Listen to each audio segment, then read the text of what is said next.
¿Cómo están, queridos chacoteros? Bienvenidos a este nuevo episodio de Esto No es Chacota. Estamos terminando el mes de junio, estamos aquí en La Paz con un frío de mierda. Qué guaso eres. Estamos grabando el episodio número 13 del primer podcast dedicado a la política en Bolivia.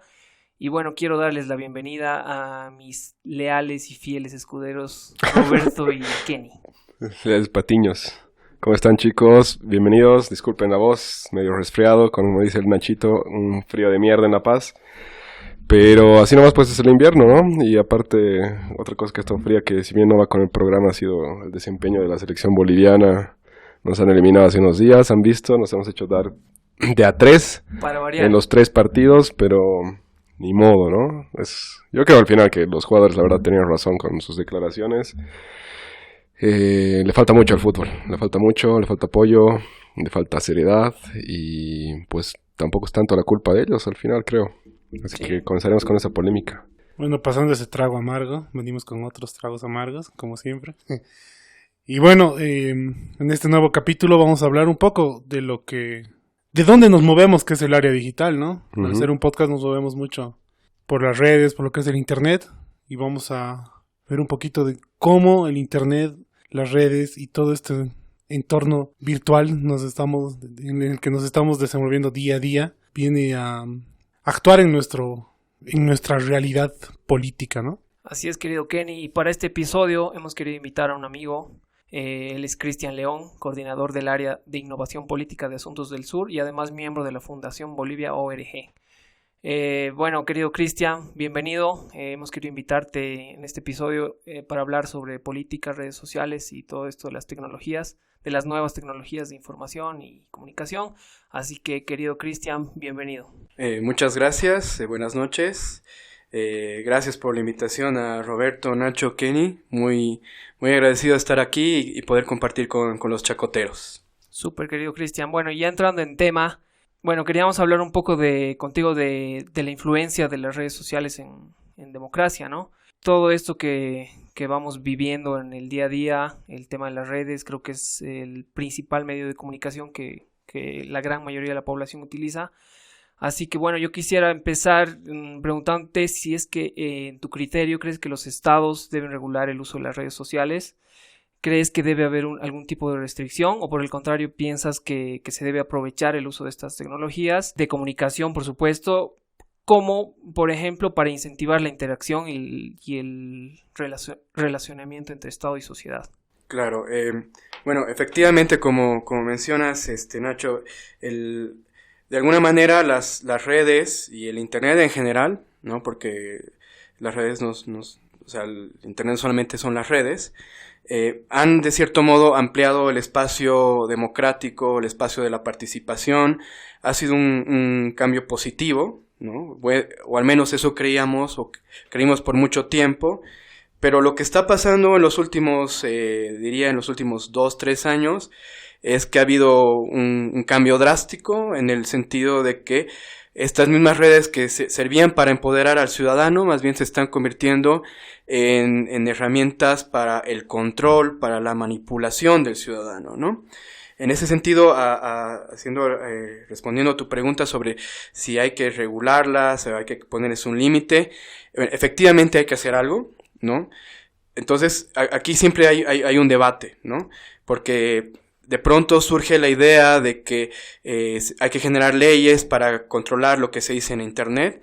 Y la verdad es de que no leyes para controlar lo que dicen los ciudadanos, pero sí leyes para regular cómo se da este espacio a partir de las plataformas, a partir de las empresas y los gobiernos, ¿no? Porque quienes están abusando de las redes, de estos espacios, en realidad son organizaciones con ciertos intereses políticos, gobiernos que quieren vigilar a los ciudadanos y empresas que quieren lucrar con los datos personales de las personas, ¿no? Entonces, o sea, sí hay que regular, pero ahí hay que hacer el hincapié de a quién hay que regular, ¿no?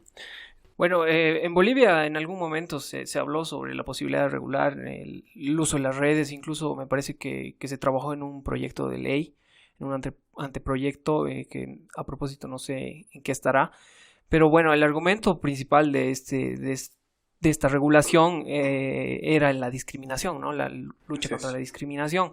Y bueno, no sé si tú crees que este argumento de regulación realmente contribuiría a luchar contra la discriminación o simplemente es una excusa, digamos, para restringir el acceso o incluso restringir la libertad de expresión, ¿no? Que en algún momento también entró en debate. Sí, tal cual. Bueno, en Bolivia hemos tenido 3 momentos que yo recuerde en los cuales se han intentado generar legislaciones al respecto. Una fue apoyada por una diputada por una ministra que está en el Ministerio de Justicia, una viceministra en realidad, que ella apoyaba la regulación en relación al tema de trata y tráfico, ¿no? Que tampoco no la tenía muy clara y más bien no se procedió con eso. Otra vino del Tribunal Supremo Electoral en torno a la propaganda política, ¿no? Que tampoco se dio procedencia a eso. Y la tercera fue de un dirigente cocalero que era con esto que tú dices de el tema de la discriminación, ¿no? En ese sentido, eso sí es muy nocivo, sobre todo para el derecho a la libertad de expresión. Y un ejemplo de cómo funcionaría bastante mal eso es en Venezuela, ¿no? En Venezuela hay una ley en contra del odio, así se llama literalmente, y esta ley ha sido instrumentalizada justamente para encarcelar a muchos opositores políticos, ¿no? Cientos de ellos. Y incluso gente que no necesariamente tenía una posición política clara, pero porque era una persona influyente, tenía un blog o algo, no prefirieron como que acusarlo y meterlo preso, ¿no? Entonces, este tipo de leyes que intentan de alguna manera mediar la libertad de expresión, sí son bastante nocivas y creo que hay que descartarlas rotundamente. Pero, Cris, también por otro lado, vos decías que hay una vulneración a nuestros datos personales, Sí. ¿no? Donde sí es necesaria una ley. ¿Podemos proteger nuestros datos? ¿Cómo los protegemos? Ahora se puede, es necesaria una ley. ¿Quién nos da la garantía de que nuestros datos no van a ser usados indiscriminadamente? Sí es necesaria una ley. De hecho, soy parte de una organización que está impulsando el proyecto de ley de protección de datos personales. ¿Y por qué queremos esta ley, no? Que es, es diferente a una ley de regulación de la opinión pública en redes, ¿no? La ley de protección de datos personales, que es una ley que hay en casi todos los países de la región, del continente americano, del mundo incluso, ¿no? Solamente los únicos países que no tienen son Venezuela, Ecuador y Bolivia, ¿no? Y algunos países centroamericanos más. Bueno, esta ley lo que busca es generar garantías a los ciudadanos y ciudadanas de que sus datos personales, los datos personales son desde tus datos de identificación personal, ¿no? Los de carnet, de nacimiento, lo que está en el padrón electoral, todo eso, más todos los datos incluso que generas, por ejemplo, en tu navegación, ¿no? Y no son necesariamente datos que los tiene Facebook. De hecho, son datos que los tienen las empresas de telecomunicaciones, porque como todo lo que navegamos pasa por el canal de transmisión de estas empresas, ellos también tienen acceso a estos datos, ¿no? Entonces, lo que se quiere es generar garantías para que los ciudadanos puedan saber de que sus datos no están siendo usados para fines políticos o para fines comerciales, ¿no? Para venta de empresas, que eso es bastante común ahora, que para el marketing las empresas se venden bases de datos para hacer perfilamiento de consumidores, ¿no? Es eso, generar garantías, ¿no? Bajo 5 principios, que son los principios los derechos de ARCO, perdón. Entonces, sí, que son los de rectificación, que tú puedas rectificar tus datos si es que están mal, que es de autenticación, que los datos sean reales, ¿no? Que también puedas proteger tus datos y otra cosa más que ahorita no me acuerdo, disculpen si no estoy con la mejor memoria en este momento, pero la idea es de que efectivamente podamos proteger nuestros datos y que los datos son del ciudadano, ¿no? De la ciudadana, porque había también esa idea cuando estábamos debatiendo sobre esta ley de que, bueno, porque es el Estado quien recaba los datos, ¿no? Quien registra al bebé cuando nace, esos son datos del Estado, y no es cierto, nuestros datos son de los ciudadanos porque nos identifican a nosotros, ¿no? Son datos privados, algunos bastante sensibles, ¿no? Como por ejemplo datos de nuestra salud, ¿no? De enfermedades que podemos tener, que quizás no queremos que las otras personas se enteren, ¿no? Entonces son datos que nos pertenecen. Entonces una ley así sería para proteger nuestra privacidad, para proteger nuestra intimidad y darnos garantías a todos los ciudadanos. Y creo que lo que mencionas es súper importante, justo con el ejemplo que tú mencionabas antes de Venezuela, ¿no? Uh-huh. Vamos a un caso de la vida cotidiana. Hace unos meses saqué un certificado de nacimiento actualizado, tú vas al Ceresi y te piden tus datos generales, quién es tu papá, mamá, etcétera, quiénes están vivos. Y hay un momento en el que, además del tema de registro biométrico, también te piden tu dirección y lo ubican en un Google Earth. Y bueno, toda esta cuestión de los datos se va a algún lado, ¿no? Uh-huh. Y como tú decías, esto, ¿quién lo puede manejar si hay un interés político en este caso? ¿No es cierto? ¿Quiénes, por ejemplo, si ha votado, en algún momento si entraríamos en un tema de elecciones que por voto digital, podrían saber hasta quién ha votado, a favor tuyo, en contra tuyo, y podría haber una persecución política. Así es. De hecho, una anécdota que yo les voy a contar, que es cuando estamos haciendo una investigación para un libro que se llama Bolivia Digital, a mí me tocó hacer un poco de indagación sobre cómo estaba la industria de datos en Bolivia, ¿no? Que es bastante incipiente, no tenemos muchas empresas de analítica de datos. Pero, ojo, algo interesante que me pasó fue que cuando estaba entrevistando a alguien de la carrera de informática de la UMSA, me comentó que, bueno, como muchos estudiantes hacen pasantías en el Tribunal Supremo Electoral, en el CERES y en estos organismos, pues ellos tenían acceso a estos datos, ¿no? Y lo que pasó es que alguien agarró el flash drive, se bajó toda la base de datos del padrón electoral, ¿no? Que es probablemente la base de datos más importante que tiene el Estado ahorita, ¿no? Se la bajó y la podías comprar en la carrera informática por algo así de 200 bolivianos, ¿no? O sea, entonces, ¿quién realmente cuida eso, ¿no? Eso es algo que es bastante grave porque hay información, hay direcciones, hay datos sobre cuántos hijos tienes, y bueno, muchísimos datos que son sensibles y que quizás no deberían estar circulando por ahí, ¿no? Entonces, una ley así debería velar justamente por eso, ¿no? Súper querido Chris, y bueno, a ver, un poco volviendo a esto de las redes, ¿no? Yo creo que un poco haciendo referencia a lo que hablaban de Venezuela, creo que esa es una de las principales ventajas que tiene el uso de las redes sociales, ¿no? El hecho de poder interpelar al Estado, Uh-huh. porque el uso de las redes, o sea, cuando tú estás utilizando alguna red, no hay pues una diferencia de un ciudadano de a pie con un diputado, un ministro, todos son un mismo usuario, digamos. Entonces tienes esa posibilidad de interpelar, tienes esa posibilidad además de autoconvocar, de autoorganizarte para algunas movilizaciones de carácter político. No sé cómo ves este aspecto, Chris. Sí, de hecho, bueno, no, o sea, esto que se llamó la primavera árabe, ¿no? Un montón de protestas que en algún momento, movimientos que de alguna manera significaron o resignificaron un malestar a nivel global, ¿no? Que era el movimiento de los indignados, y hasta movimientos, por ejemplo, feministas como Ni Una Menos. Todos estos movimientos no hubieran sido posibles sin esta capacidad que tienen las redes sociales tanto para autoorganizarnos, ¿no? Comunicarnos de manera rápida, ¿no? Sin intermediarios, ¿no?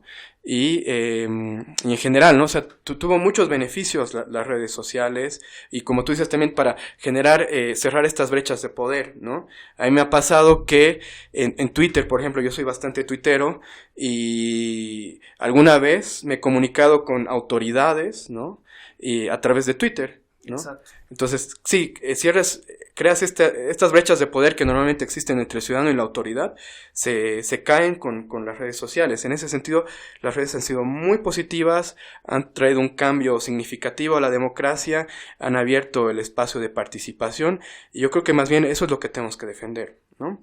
Y eso es lo que se está perdiendo, y por eso justamente peleamos por esta ley de protección de datos personales, peleamos porque, por ejemplo, en mi organización trabajamos mucho en temas de seguridad digital de activistas, porque están siendo vigilados por los gobiernos, están vulnerando muchos derechos, ¿no?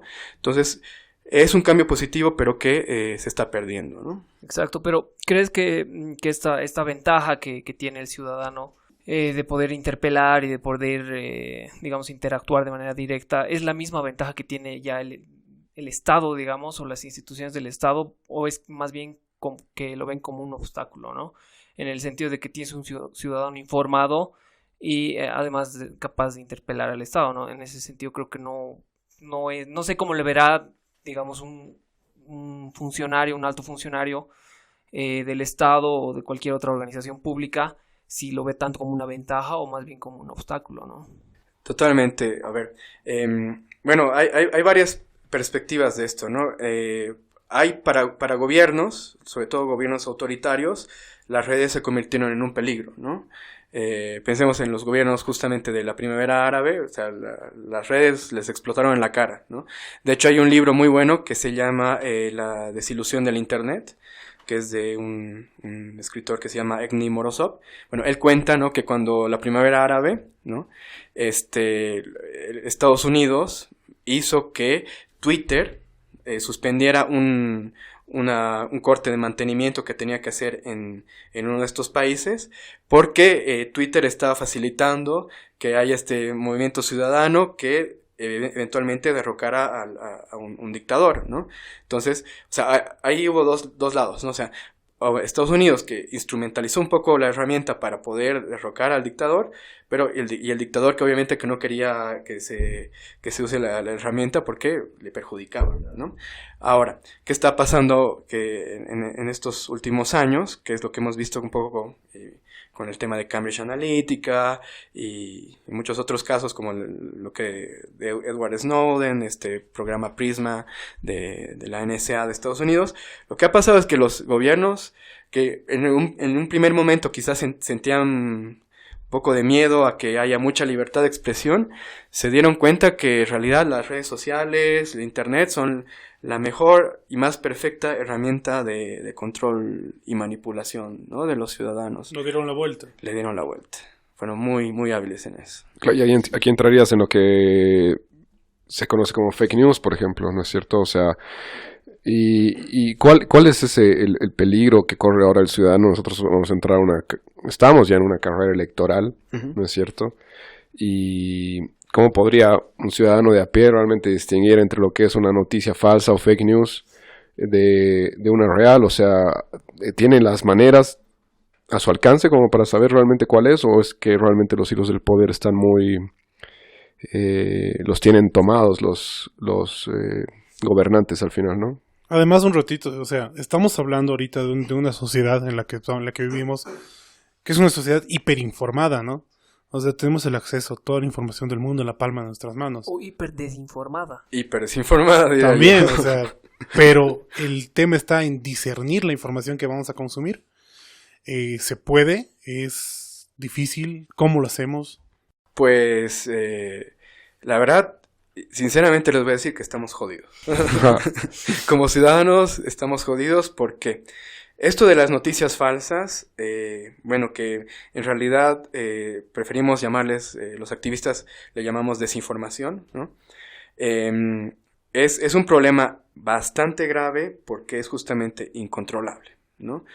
Ha habido varias maneras de intentar solucionar el problema. Una ha sido a través de legislación, ¿no? El gobierno de Francia ha intentado promover legislación para controlar las noticias falsas y más bien se dieron cuenta que era muy contraproducente porque podían atentar contra la libertad de expresión y contra varios medios independientes, ¿no? Luego hubo otro intento que fue el intento de las plataformas, ¿no? Facebook, Twitter, Google, todos han invertido un montón de dinero para generar estrategias para identificar las noticias falsas, entre comillas, a tiempo, y no lo han logrado, ¿no? O sea, hasta ahora no lo logran, pese a todas las herramientas que han creado, ¿no? Y luego está la otra, que es la de autorregulación, que es el ciudadano pueda identificar las noticias falsas, pueda discernir, y tampoco funciona, porque cada vez las noticias falsas están tan bien hechas y se transmiten de tales maneras que es imposible saber. Que la compartes al tiro, además. Que la compartes al tiro. Que ha pasado dos cosas con esto, ¿no? Que se han sofisticado un montón. Uno son y esto estuvo muy en boga en las campañas de Brasil con la de Bolsonaro, que bueno, como en Facebook, en Google, puedes, o sea, si ves una noticia, de alguna manera puedes verificarla buscándola, ¿no? Entonces, o el mismo Facebook te avisa, porque en algún momento se utilizó eso, que Facebook etiquetaba las noticias que no estaban verificadas, ¿no? Entonces, lo que pasó en Brasil es que empezaron a usar WhatsApp, ¿no? ¿Y qué pasa con WhatsApp? Que como es un mecanismo casi cerrado donde, o sea, no tienes medio de verificación, o sea, si te viene en texto, no te viene en link, entonces probablemente tú te creas la noticia, porque y mucha gente, por ejemplo, en muchos países, solamente tienen acceso a WhatsApp, ¿no? Digamos que si se quedan sin datos, WhatsApp es gratis, ¿no? WhatsApp es gratis, entonces, bueno, listo, se quedaron con la noticia que leyeron ahí y eso fue, digamos, Y ¿no? además que todos tenemos la clásica tía que comparte Exactamente, todos tenemos la tía que... el plátano inyectado Bueno, con sida o buenos días. o el arroz de plástico O las o tías, las tías buenos días de Piolín. que siguen creyendo que la banda Popó tiene su estrella en el Paseo de la Fama, ¿no? Exacto. Pero ahí está, ese es un claro ejemplo de una fake news o de una noticia mal interpretada, no sé cómo llamarla, Sí. que ha sido publicada por ABI, o sea, la Agencia Sí. Boliviana de No, pues, Información. el mismo Por el presidente ha presidente, felicitado vía Twitter. por tuiteo. O sea, Pero entonces, Chris, ¿qué es lo recomendable? Yo pienso que es, porque he visto también que hay esta creación de plataformas para chequear la información si es veraz o no.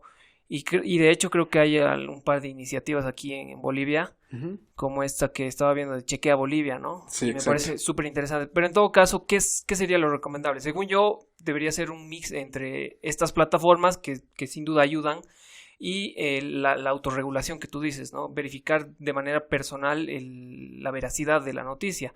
Pero en todo caso, como te decía, es un mix, pero creo que la desventaja de estas plataformas de verificación es el tiempo que a veces pueden tardar, ¿no? en verificar una noticia, porque el tiempo quizás hace que ya una noticia falsa haya sido, pues, haya trascendido ya un montón de gente, ¿no? En todo caso, ¿qué es lo que piensas tú? ¿Cuál debería ser la mejor manera de...? Comparto contigo, Nacho, digamos, de estas plataformas que han surgido, ¿no?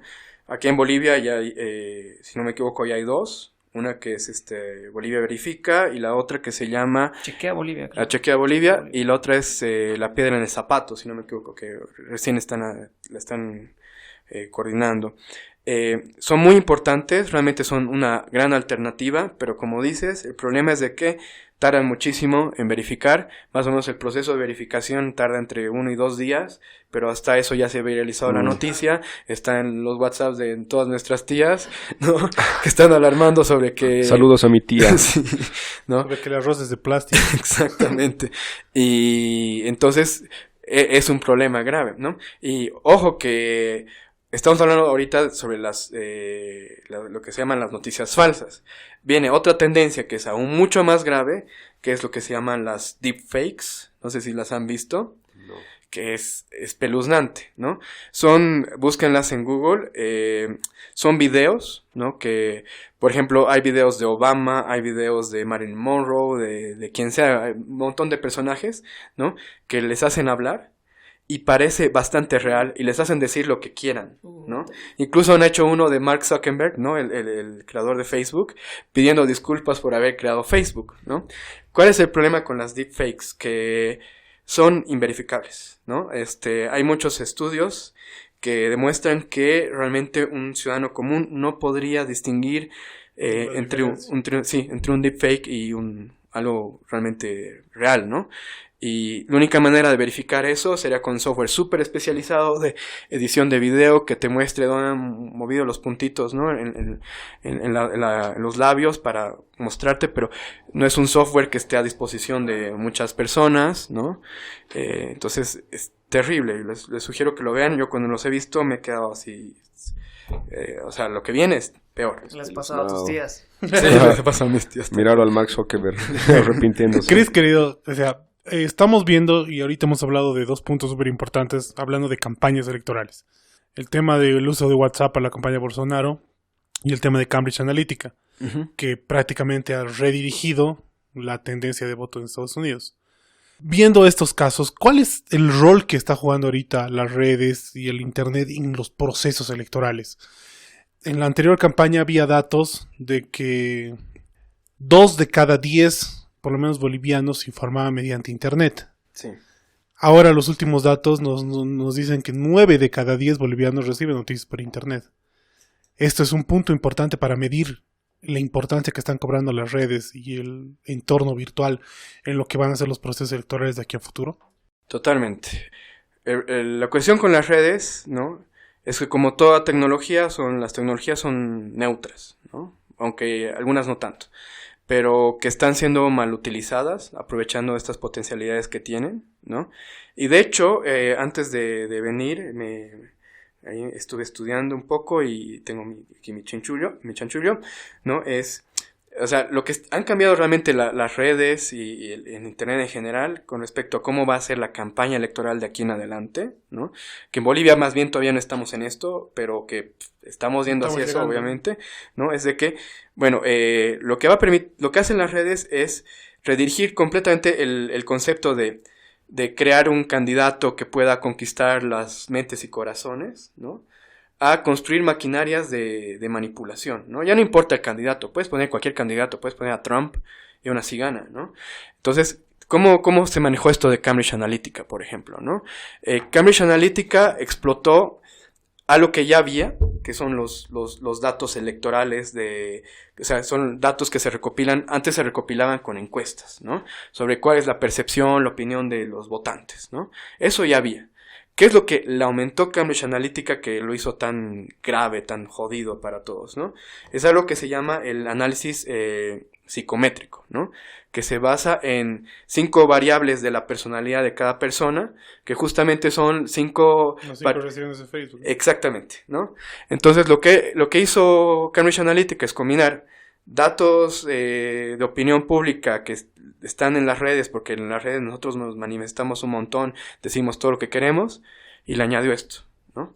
Y a partir de esto pudieron hacer un perfilamiento casi perfecto de, bueno, a estas personas les asusta, qué sé yo, los migrantes. Entonces les demos noticias falsas sobre migrantes, ¿no? O les demos declaraciones del presidente o del candidato que sean contra los migrantes, ¿no? A esta gente quiere que las armas sigan siendo legales. Bueno, entonces les demos ese tipo de contenidos. Lo que hacen es segmentar todos los contenidos, pero explotando esto que es nuestra propia psicología, ¿no?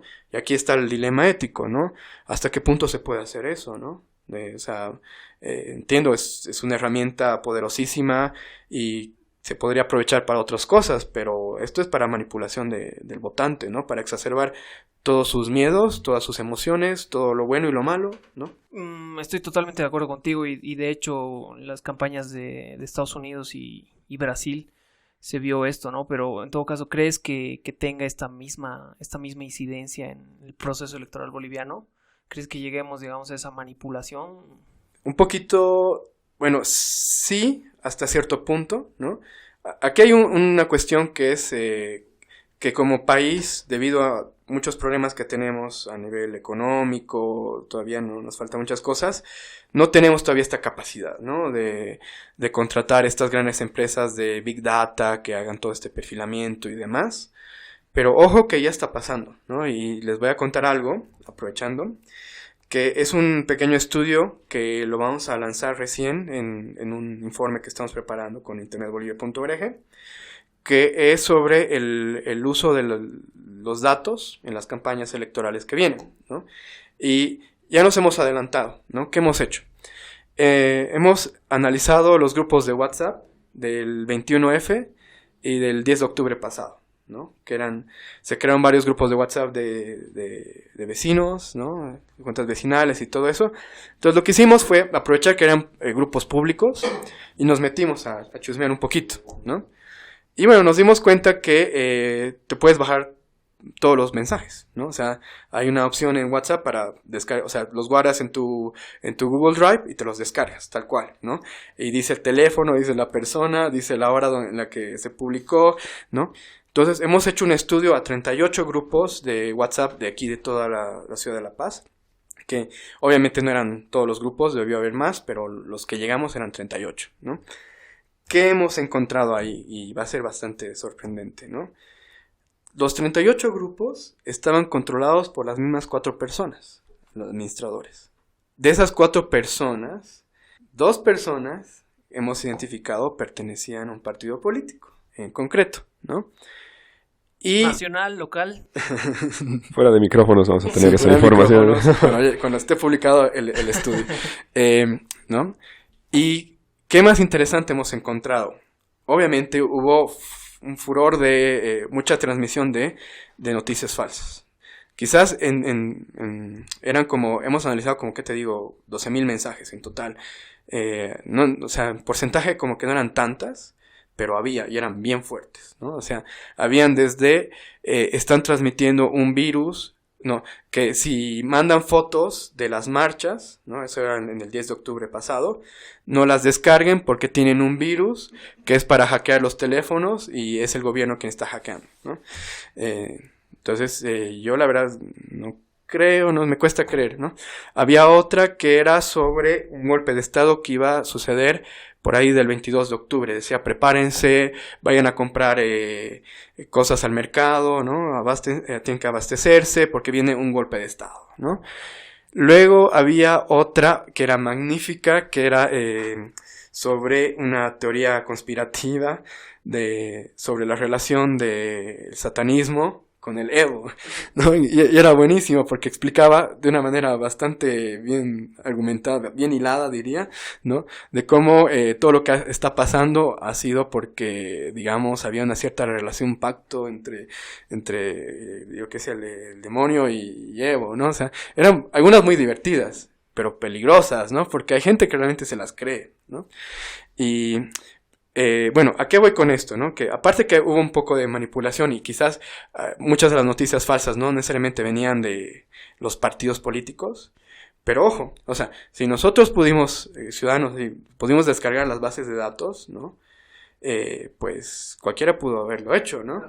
Y ahí tienes una base de datos de toda la ciudad de La Paz, con teléfonos, con direcciones, ¿no? Porque más o menos sabías el grupo era, qué sé yo, de la zona Miraflores Este o de tal calle, ¿no?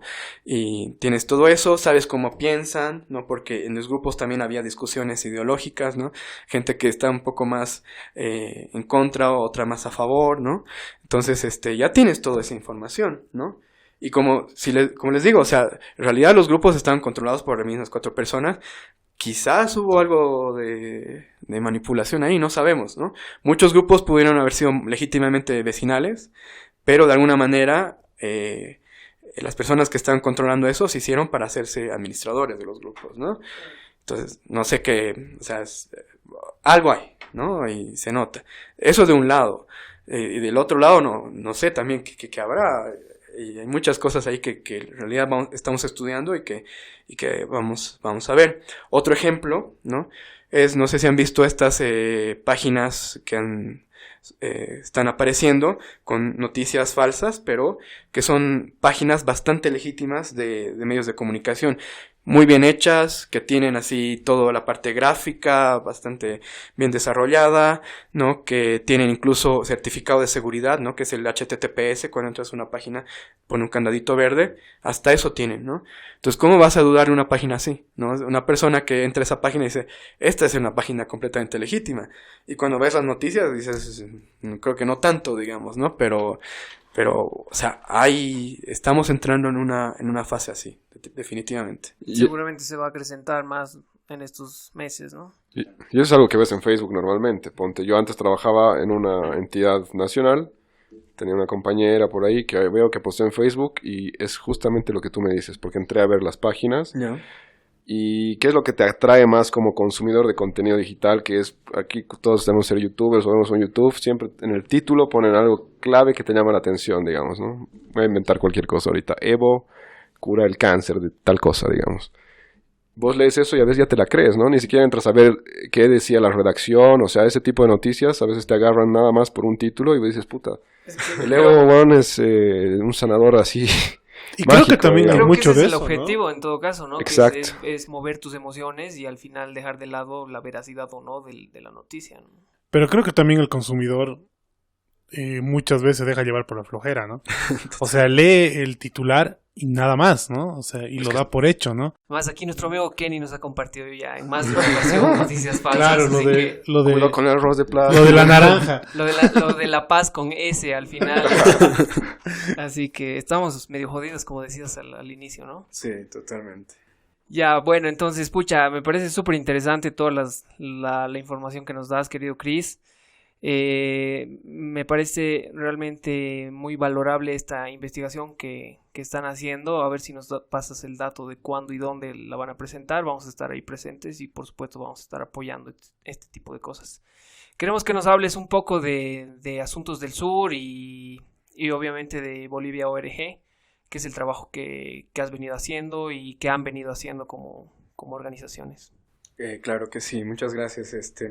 Bueno, sí, bueno, yo trabajo en una organización argentina, que es esta que se llama Asuntos del Sur, que es una organización que trabaja a nivel regional, ¿no? Trabajamos ya, bueno, hemos estado presentes en 17 países, ¿no? Haciendo talleres, haciendo actividades, trabajando sobre todo nos enfocamos a movimientos emergentes, ¿no? Movimientos feministas, LGTBI, algunos movimientos políticos que quieren convertirse en partidos, y lo que intentamos desde mi organización es generar herramientas, generar conocimientos o contenidos, y para que estos actores que estamos apoyando puedan participar en política, ¿no? Porque normalmente son actores que por diferentes motivos les cuesta acceder a puestos de tomas de decisiones, porque son discriminados o porque no tienen las condiciones de acceso, les faltan conocimientos, no saben cómo llevar a cabo una campaña electoral, etcétera, ¿no? Entonces, básicamente eso es lo que hace mi organización. Mi área específica, que es la área de innovación política, es la que está encargada de generar herramientas y conocimientos en cómo usar las tecnologías digitales para fortalecer para fortalecer la participación política, ¿no? Entonces, por ejemplo, yo coordino un proyecto en la ciudad de Buenos Aires, que es con el gobierno de la ciudad, que es un gobierno abierto, como le llaman, ¿no? Y ha creado bastantes plataformas de participación. Tiene una aplicación que se llama Vea Elige, donde los ciudadanos pueden hacer, quieren, digamos, consultas, ¿no? O quieren una política pública, ellos piden la política pública, la gente vota si es que esa política pública se va a llevar a cabo. Bueno, tiene como unos 5 espacios de participación distintos, ¿no? Tanto analógicos como digitales. Entonces nosotros lo que estamos haciendo es generar vínculos con la ciudadanía para que la ciudadanía pueda tomar estas herramientas, estos espacios y usarlas efectivamente, ¿no? Entonces damos capacitaciones a organizaciones, les ayudamos a utilizar estas herramientas. Eso por un lado. Pero otra cosa que hago bastante es el tema de seguridad digital, ¿no? Que es muchos de los activistas con los que trabajábamos han sido amenazados de muerte, los han hackeado, les han robado información, ¿no? Entonces, a partir de eso generamos una preocupación y entonces decidimos generar proyectos y, bueno, nos capacitamos para poder atender este tipo de casos, ¿no? Así, entonces, por ejemplo, me ha tocado estar en Nicaragua justo cuando explotó la crisis, ¿no? Que está ahorita, dando capacitaciones de seguridad digital a los estudiantes, porque no tenían ningún cuidado, ¿no? Y el gobierno nicaragüense, pese a no ser un gobierno con mucha tecnología, con mucha capacidad económica, se da a sus modos para vigilar a los estudiantes, ver lo que estaban haciendo, y además que ellos son dueños, el gobierno es dueño de la empresa de telecomunicaciones, y al ser dueño de la empresa de telecomunicaciones tiene acceso a casi todos los teléfonos, ¿no? Entonces, lo que hicimos fue cifrar sus teléfonos, ayudar a enseñarles a usar eso que son las VPNs, que son las redes privadas virtuales, a usar en lugar de usar WhatsApp, que utilicen Signal, que es una herramienta más con mayores fortalezas de seguridad, entre otras varias, ¿no? Y a partir de eso, bueno, estamos trabajando mucho en eso, es algo que me enfoco bastante. Y bueno, por el otro lado, internetbolivia.org, que es una organización nueva que hemos creado entre varios activistas aquí en Bolivia, que buscamos defender los derechos digitales, ¿no? A partir de eso, uno de nuestros primeros proyectos ha sido justamente defender la necesidad de una ley de protección de datos personales en Bolivia, ¿no? Más bien hemos tenido buena recepción. Ahorita se está trabajando la ley, tanto en la oposición como en el oficialismo, ambos están trabajando la ley. Nosotros hemos hecho una propuesta y nuestra propuesta no la van a tomar 100%, pero sabemos que elementos de nuestra propuesta van a estar en ambos proyectos, ¿no? Entonces es algo que ya se está haciendo efectivo. Y también estamos trabajando en temas de seguridad digital, sobre todo a nivel de mujeres, que normalmente son las más atacadas, las más acosadas, las más hackeadas, todo. Entonces estamos fortaleciendo un grupo de mujeres que pueda ayudar a atender estos casos de violencia a través de una colectiva que se llama Hackeando el Machismo, que es una colectiva independiente, pero que trabaja con nosotros, con internetbolivia.org. Chris, un poquito saliéndonos del tema, pero agarrándolo de lo que acabas de decir. Últimamente hemos visto que Bolivia está entre los primeros lugares de violencia contra la mujer. Hay 60 feminicidios en 6 meses. Así es. Y La Paz tiene los índices más altos. El tema de la violencia digital hacia la mujer está muy fuerte. ¿Cómo lo han visto? ¿Cómo lo están atacando? ¿Cuáles son los principales peligros? O sea, la violencia contra la violencia digital, tal cual se da en lo analógico, digamos, también se da en lo digital, ¿no? O sea, efectivamente, si hay mayor violencia contra las mujeres, hay femicidios, todo eso, también se da en el área digital. Según las estadísticas, de hecho, de cada 10 acosos, 6 son a mujeres, ¿no? Amenazas, casos de porno venganza, casos de filtración de datos personales, de intento de hackeos. Normalmente sí son las mujeres los casos que más hay, ¿no? Y de hecho esta colectiva Hackeando el Machismo ya ha atendido más o menos unos 30 casos, ¿no? Tanto de personas bastante con perfil público, ¿no?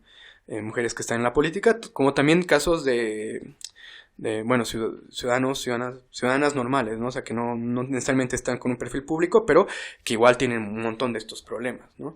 Entonces, por eso, a partir de eso, estamos generando capacidades en este grupo que va a poder atender tanto desde la contención psicoemocional, la contención de la seguridad de la información y la contención legal, ¿no? Porque tenemos una normativa que debería poder ayudar en estos casos, ¿no? Buenísimo. Para todos los que nos están escuchando, búsquenlos en sus redes. Se mueven por Facebook y Twitter. Sí, bueno, el grupo se llama Hackeando el Machismo. Si tienen un caso de violencia digital, pueden derivarlo a ese grupo. Y bueno, la fundación nuestra página es internetbolivia.org, tal cual. Pueden visitarnos ahí y a partir de ahí escribirnos y acceder también a estas redes. Súper, querido Chris. Y bueno, antes de terminar, yo quería hacer mención a algo que dijiste sobre esto de la participación ciudadana mediante plataformas, digamos, esto del gobierno electrónico, gobierno abierto. Y bueno, qué interesante el trabajo que hacen allá. En todo caso, sería bueno poder replicar estas prácticas, ¿no? Aquí en nuestro país, porque no solamente tiene que ver con participación ciudadana, ¿no? Tiene que ver con un montón de cosas: rendición de cuentas, transparencia, el acceso a información y otras tantas, ¿no? Yo tenía entendido que hay algunos avances en este sentido, y bueno, la idea sería en todo caso profundizarlos, ¿no? Totalmente. En Bolivia en general estamos recién incursionando, ¿no? Bueno, tenemos de parte del gobierno central tenemos a GETIC, que es la agencia que ve por el gobierno electrónico. No obstante, tiene una visión más de generar plataformas, herramientas, sistemas, y no tanto de generar participación real, que es una crítica que ellos saben que yo siempre se les hago y les voy a seguir haciendo. Y bueno, también el gobierno municipal de La Paz, tengo entendido que se estaba implementando algo, no sé hasta qué punto se ha llegado a realizar, pero creo que es importante que como país, como nuestros gobiernos empiecen a incursionar eso, porque es una tendencia global, ¿no? Y empoderante para el ciudadano. Sí, yo había escuchado o había visto en algunos casos en Colombia, en Canadá, en Alemania, espacios específicos donde tú puedes interactuar con la Cámara de Senadores, con la Cámara de, digamos, el órgano legislativo, y incluso habían espacios donde tú podías, no sé si de manera directa interactuar con el presidente, pero sí por lo menos hacerle llegar algunas de tus demandas, digamos, ¿no? Entonces me parece algo súper interesante y espero que en todo caso tomen tus recomendaciones y tus críticas para que podamos seguir avanzando en este tema. Así es. Bueno, querido Chris, ha sido un placer estar contigo, charlar contigo. Espero que no sea la última vez que nos visites. Así que, bueno, pues un saludo a todos los que nos escuchan y que nos sigan en nuestras redes. Estamos en Facebook, Twitter, Instagram, y que nos escuchen en todas las plataformas. Encantadísimo, realmente me gustó mucho el formato, la charla. Les agradezco mucho por la invitación y bueno, un saludo a todos los chacoteros y chacoteras. Lo último que te íbamos a pedir es que saliendo de aquí nos encriptes los teléfonos, porque como es el primer podcast de política en Bolivia, no sabemos si nos están ahí, ¿no? ¿Quién está detrás? Nos están escuchando o algo por ahí. Y yo quería aprovechar de mandar un saludo a todos los fans, a todas mis fans, ya, ¿no? A los amigos que me han pedido, a Lucía, Adriana y Antonio, les mando un saludo, eso. Gracias, Chris, gracias, chicos, y hasta el próximo Esto no es Chacota. Nos vemos, chau. Chao, gracias. Chau, chau, chau.